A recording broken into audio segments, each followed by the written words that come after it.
녹화를 하는 유일한 이유는 나를 위해서다. 공개를 하는 유일한 이유는 내가 접근을 쉽게 하기 위해서다. 타인을 위한 영상이 아니기 때문에 해당된 영상에서의 의견은 개인적인 의견으로 투자에 활용하실 수는 없습니다. 자, 일단 보면 투자에 대한 책임은 본인에게 있다는 뜻이고요. 일단 보면 일단 여기서 얼러트를 걸어놨었어. 내가 애초에 기대했었던 자리는 A, B, C 파동 완성되면서 C가 웨지로 A, B, C, D, E로 나오길 기대했지. 그래서 여기에서 시나리오 주문을 걸어놨었던 거고 손절 라인은 0.75%에 곱하기 5에서 10이었던 것 같으니까 레버리지는 10배에 여기에서 진입 타점을 걸어놨었지. 4시간봉 다이버전스가 생길 걸 기대하면서 걸어놨었던 거야. 카운팅으로는 A, B, C의 웨지 완성, 그리고 1번 카운팅, 2번 4시간봉 다이버전스 생성 기대, 그리고 3번 여기에서 급락했던 이 부분, 이렇게 상승하다가 급락시켰던 이 부분에서 다시 강력한 저항이 있을 수 있기 때문에 이 3번을 이유로 내가, 그러니까 1번, 2번, 3번을 이유로 이렇게 숏 관점을 가지고 있었어. 그리고 나서 여기에다가 얼러트를 걸어놓은 이후에 얼러트가 올리기 시작하면 차트를 보면 되고, 그 다음에 이쯤에서 솔직히 말하면 이 사이에서 숏 포지션을 가져가면 됐었던 거였지. 여기에서 바로 내릴 줄은 생각은 못했지만 어쨌든 얼러트를 걸어놓고 얼러트를 해제하지 않았으면 이걸 보고 들어갔으면 됐던 거야. 그런데 이제 무슨 이유에선지는 모르겠지만 얼러트를 해제했어. 그러니까 돈 벌 의지가 그렇게 많지 않았던 거지. 그러니까 돈을 못 버는 것 같고. 자, 그래서 얼러트를 해제하지 않고 봤어야 되는데 얼러트를 해제했고, 결과적으로는 전고점만 살짝 넘긴 상태로 이제 흐르기 시작했다는 거지. 만약에 얼러트를 걸어놨으면 이쯤, 이 X표 표시한 부근쯤에서 내가 확인했을 거고, 그럼 그랬을 때 어떤 판단을 했을까라고 되짚어보면, 일단 1번 A, B, C의 C의 A, B, C, D, E. 여기서 웨지가 상단 트렌드 라인까지 가지 못한다 하더라도 전고점만 살짝 넘긴 상태로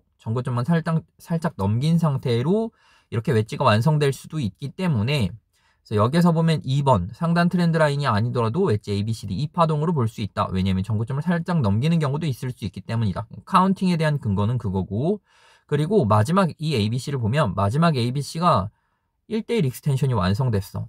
심지어 이 피보나치 익스텐션은 내가 걸어놓은 라인이 1.5가 되도록 걸어놨거든. 근데 그래서 이걸 얘를 고려하지 않고 얘를 고려하면서 미리 그려놨었던 건데 지나고 나서 보니까 1대1이 딱 돼 있더라고. 이게 좀 신기하긴 했는데, 어쨌든 마지막 파동의 1대1 익스텐션이 딱 이 C 파동 이 고점에서 완성이 됐다는 거. 그게 이제 두 번째 이유가 됐겠지, 여기서 봤으면. 그리고 다이버전스가 엄청 예쁘게 나왔어. 무슨 소리냐면, 자, 4시간봉 다이버전스로 보면, 다른 걸 끄고 4시간봉 다이버전스로 보면, 한번 봐보자.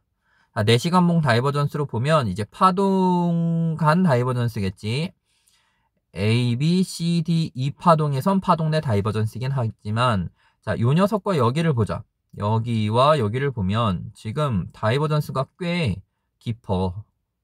그러니까 정말 깊다 정도까지는 아니더라도 여기에서 여기까지는 다이버전스가 꽤 깊어. 4시간봉 다이버전스가 완성이 됐고, 확실한 4시간봉 다이버전스가 완성됐다고 볼 수 있고, 그러면서 파동 간 다이버전스도 생성돼. 파동 내 다이버전스도 조금 강력하게 생성돼. 이렇게 여기에서 여기를 봐봐. 분명 올라갔는데 이거 1시간봉이거든. 15분봉도 아니고. 이 정도의 급격한 차이를 만들면서 다이버전스를 만들었기 때문에 내가 이쯤에서 발견한다면,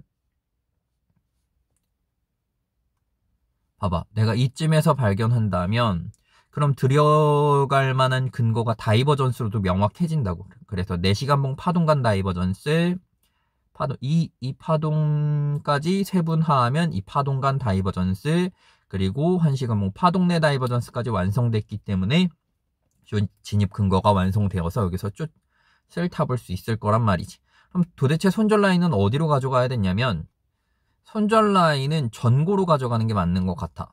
왜냐면 여기를 숏 타점으로 보고 X표 침대를 숏 타점으로 보고 1시간 봉이기 때문에 충분히 가능하고, 자 그리고 이 전고 방금 전에 넘겼던 이 전고를 숏 타점으로 가지고 가면 손절 라인으로 가지고 가면 여기서 숏 들어가고 여기를 손절 라인으로 가지고 가면 만약 얘를 다시 돌파해서 올라간다고 하면 손절한 다음에 관망하다가 여기서 다시 들어갈 수가 있잖아. 그런데 계속 버티고 있으면 손절 라인이 너무 길어지니까 딱 1% 정도 되는 10배 레버리지로 1% 정도 되는 구간에서 손절 라인을 잡고 그 다음에 들어가는 것도 나쁘진 않아 보여. 그래서 여기서 숏을 잡고 손절 라인을 여기로 잡고 그 다음에 들어가 보면 손익비가 꽤 괜찮잖아. 0.5까지 볼 수 있을 테니까 피보나치 0.5까지, 그러니까 웨지의 피보나치 0.5까지 본다고 했을 때 웨지의 피보나치 0.5까지 본다고 했을 때 보수적으로 봐도 38이 보수적으로 봐서 382까지 618까지 본다고 하면 여기 그래도 1대 한 4 정도 되네.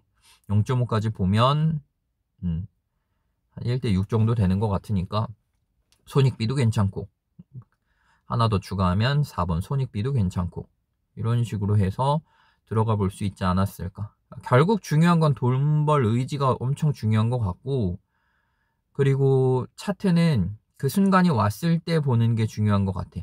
그러니까 차트를 계속 이 순간에 계속 보고 있다 하더라도 이 순간에 보지 못하면 사실 돈을 못 버는 거거든. 그렇다면 내가 얘를 위해서 계속 기다릴 수는 없잖아. 해야 되는 건 알람을 걸어놔야 되는 게 맞는 거고, 그리고 심지어 알람을 걸었을 때 내가 적극적으로 반응을 해야 되는 게 더 맞는 것 같아. 돈을 버는 사람들을 보면 돈 벌 의지가 정말 강력한 것 같고, 맞아. 돈을 잘 버는 사람들을 보면 의지도 강력하고 행동도 확실하게 하는 것 같아. 일단은 여기까지 기록.